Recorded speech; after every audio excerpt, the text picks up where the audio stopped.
Hey guys, so today I'm going to talk about why I'm a fan of Andrew Yang, and the more I listen to him, the more logical sense it makes. So before I tell you, I have to go back and say that I live in Texas. I went to school at NYU, then I went to law school at William Mary Law School, which is a pretty good law school. I passed the patent bar exam when I was 21 years old, and I still don't know anyone who has passed that test younger. And because there's a lot of requirements to even sit for the patent bar exam, that a lot of people cannot even sit for that exam. And I'm barred in the state of New York. And I would say that I do believe that government should not receive as many taxes as it currently does. And I am a big believer that a smaller government is better. I've seen, and you probably have heard of many wasteful things that the government does with our taxpayer money. I feel like if that money goes to public or it goes to public goods, that makes sense. But Betty DeVos, who is the current Secretary of Education, I believe, spending $24 million to protect her for her security detail does not seem like a great use of my tax paying dollars, right? And so I've always had a job that paid very well, and I've always been taxed at the higher brackets. Currently, I am a single male living in a relatively poor area called Humble, Texas, and I pay a lot of taxes. It would not surprise me if I was in the top 2% taxpayers in the area I live in because my business is also located in Humble, Texas. We have an office in Houston, but the headquarters is based and we pay taxes. Same county, but there's a lot of school taxes I pay. I guess I'll put it that way. There's a lot of school taxes I pay, even though I don't have children. But I'm more than happy to do that for the public good because I do believe in that philosophy. I just don't like the government wasting my money on other stuff.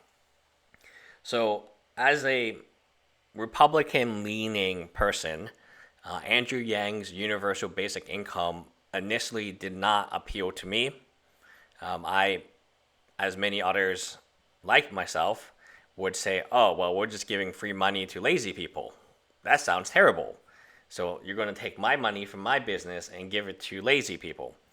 Great, fantastic. Sounds like welfare. And then, I read more, I heard him speak more about it, and I realized that, I think it could create jobs.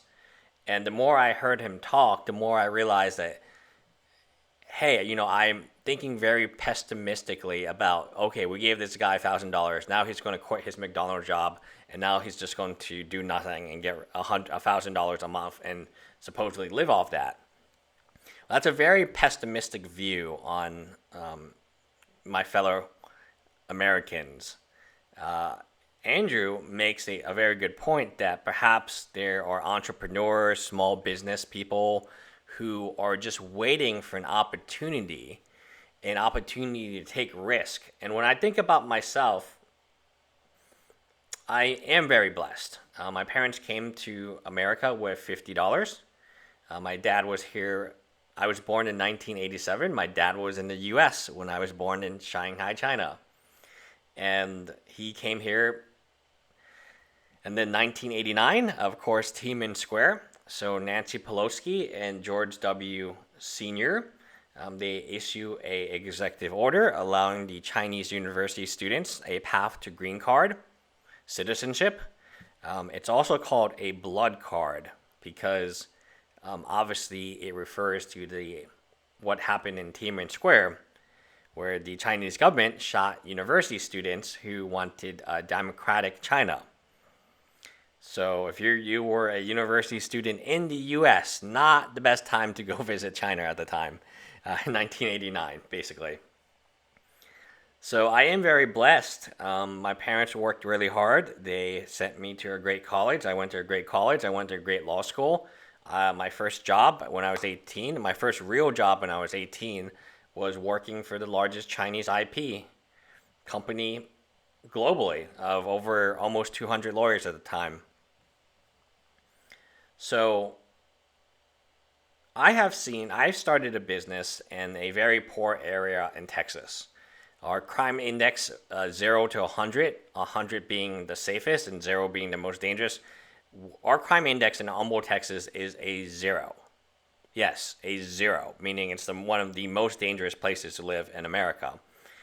People here are not they're not very educated, because where would they go to school? There's no good schools here, outside the elementary school in my neighborhood, which I fund like crazy because of taxes.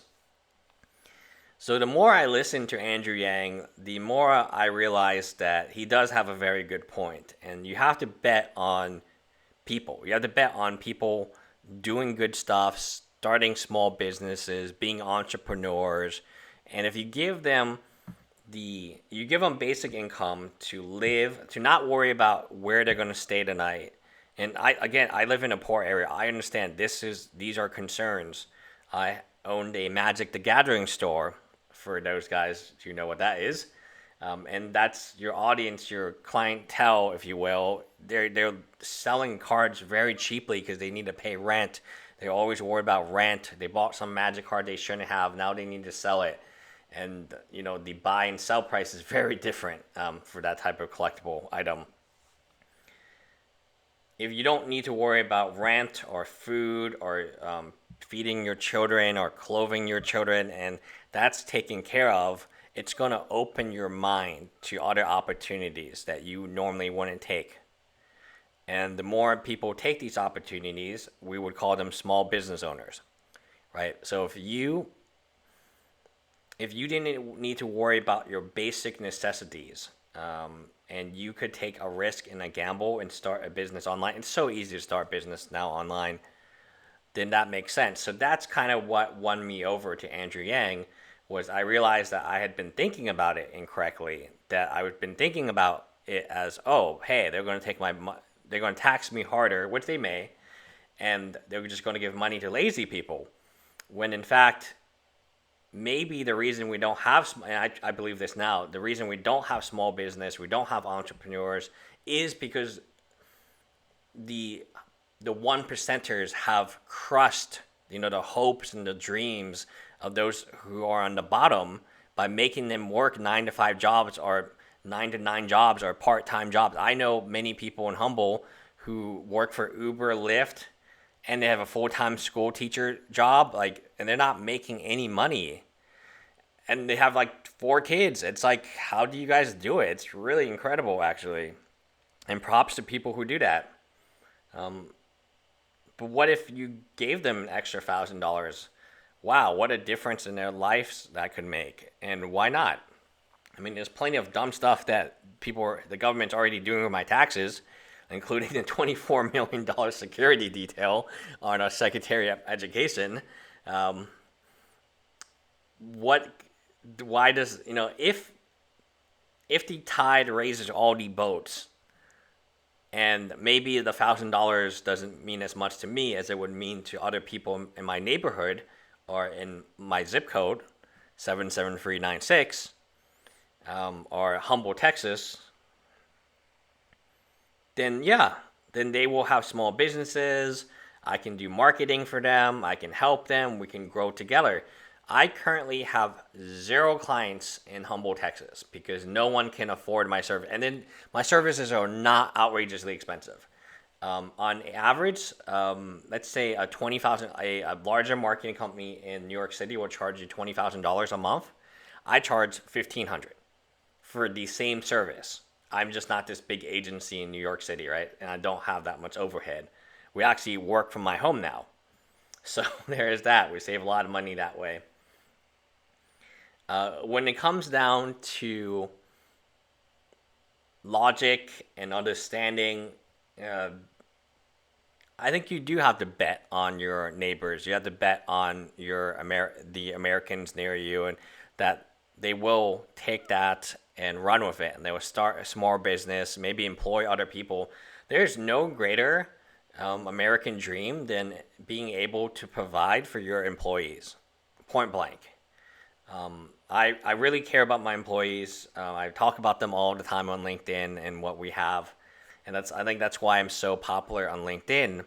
I'm closing into 50,000 followers probably by the end of the year, and my company is incredibly popular on LinkedIn as well because I understand.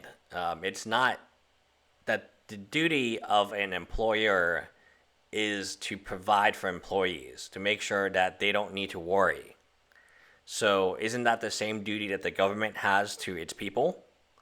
Like, if I was a bad boss, I would feel like I was a bad boss if my employees didn't have a car or didn't have gas to put in their car. Or, the one thing that I hate most is unpaid internships. And if you follow me on LinkedIn, you'll know that I am a champion for paid internships. That a intern should not pay money for gas and food and their time and auto insurance and rent to work for free. That makes no sense to me. It is the employer's job, whether or not it's an intern or just a worker who's been employee who's been with you for 10 years, to make sure that, hey, we are taking care of our employees and they don't need to worry about how I'm going to put food on my table for my kids. And when I first started, all my employees were single and about my age, and now they all have kids. So I have seen that evolution, and that's what I think Andrew Yang is saying with universal basic income, automation, as well as some other issues, privacy laws, data, who owns that data. Hey, you need to believe in your fellow Americans. You need to believe in your neighbors and you need to give them the same opportunities. Not everyone is blessed as I was. Now, my parents did work really hard to give me that blessing, but I myself did not. So, what makes me different from someone who is working at McDonald's? Just opportunity. But shouldn't they have the opportunity too to start their own business? Anyway, bye guys.